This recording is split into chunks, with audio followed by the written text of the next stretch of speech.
ariko ntazokubona, azoguhiga ariko ntazogushobora. Usomye amajambo hepfo gato ngo azokubundikira, ngo azokunyegeza. Haleluya! Mbere ngo azogukiza imitego, azogukiza abyumva ngo azogukiza ibisato bikurondera. Hari ibisato, hari abadayimoni, hariho satani, hari ibiriko birakurondera bitontoma byiruka ku muvuduko. Haleluya, Imana ibaho umugisha. Ni Pastor Nduwimana Joseph aremesha ikiganiro gusenga guhindura ibintu. Twagomba dusangire ijambo ry'Imana. Dusoma hari muri Zaburi ya 91 umurongo waho w'9 havuga ngo wagize uhoraho ubuhungiro bwawe, isumba byose wayigize uburuhukiro. Haleluya, Imana ishimwe. Aya majambo yanejereje cyane rwose mu buryo bukomeye cyane. Mwene data, gira uhoraho ubuhungiro, wagize uhoraho ubuhungiro, wagize umwami ubuhungiro. Imana ishimwe, Imana ishimwe ngo wagize uhoraho ubuhungiro bwawe, isumba byose wayigize ku buruhukiro. Usomeye ku murongo wa 10 naryohewe ngo ntizokundira umutego w'umutezi kukugira ku bushobozi, nta kibi ngo kizokwegera ihema ryawe. Imana ishimwe, Imana ishimwe. Ku murongo wa 11 handyoheye ngo kuko azokuragira. Haleluya, azokuragira, azokuragira, azokubundikira, azogutabara, azogushigikira. Gira uhoraho ubuhungiro, muhungireko. Ndazi warushe, ndazi wananiwe, ndazi wacitse intege, ndazi wadandabukiwe n'ubuzima bwagucanze, uri kugerageza inzira zose byase. Imana idufashe cyane, ariko gira uhoraho ubuhungiro. Imana ishimwe, Imana ishimwe. Gira ubuhungiro.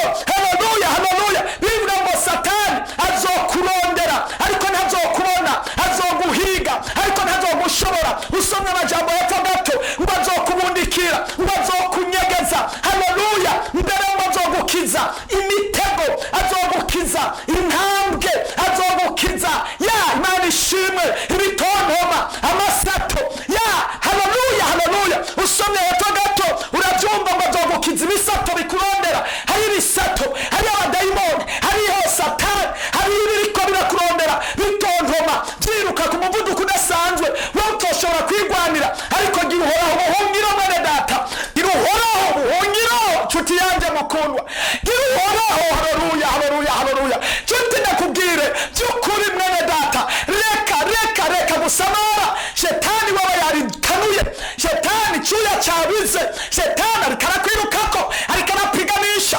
Yarahiye ko atantango umuterana, nawe wari ukwiye kurahira ukavuga ngo nanje ndi kumwe na Yesu. Haleluya, nzoshika ku mugambi wayo wose Imana yanteguriye. Nibutse nibaza ko ari umugani cyangwa se yoba aragatekerezo nkazi. Ubusumwe mu akanyegeri kariko karagenda ngo kageze ahantu ku kiraro ngo gasanga inzovu ikiragenda.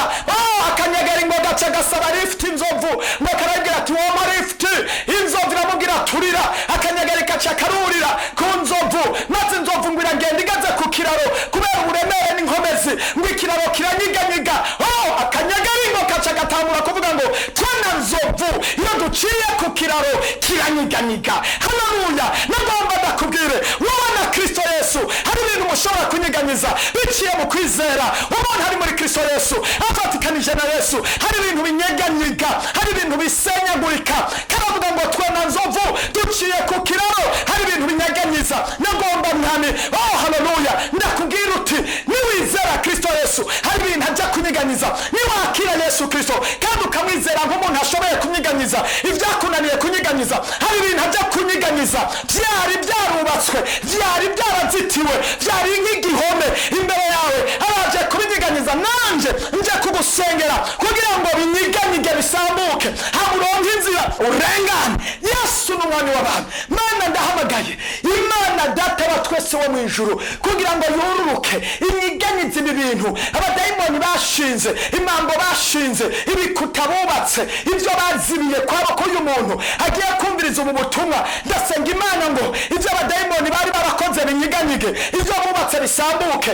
Ariko mwami, haboneka ubushobozi bwawe, haboneka imbaraga zawe, haboneka ukora kwawe. Gira icyo urema, gira icyo ukora, hindura amateka, duze uyu muntu, hindura uyu muntu, shigikira umuntu. Bavuze ngo uri nyuma y'ijambo ryawe ryawe uriherekeresha ibitangaza n'ibimenyetso hamwe n'isengesho turi kumwe na Yesu Kristo. Ndazi ko hari ibintu bija kunyiganyiga mu izina ry'umwami Yesu Kristo. Amen.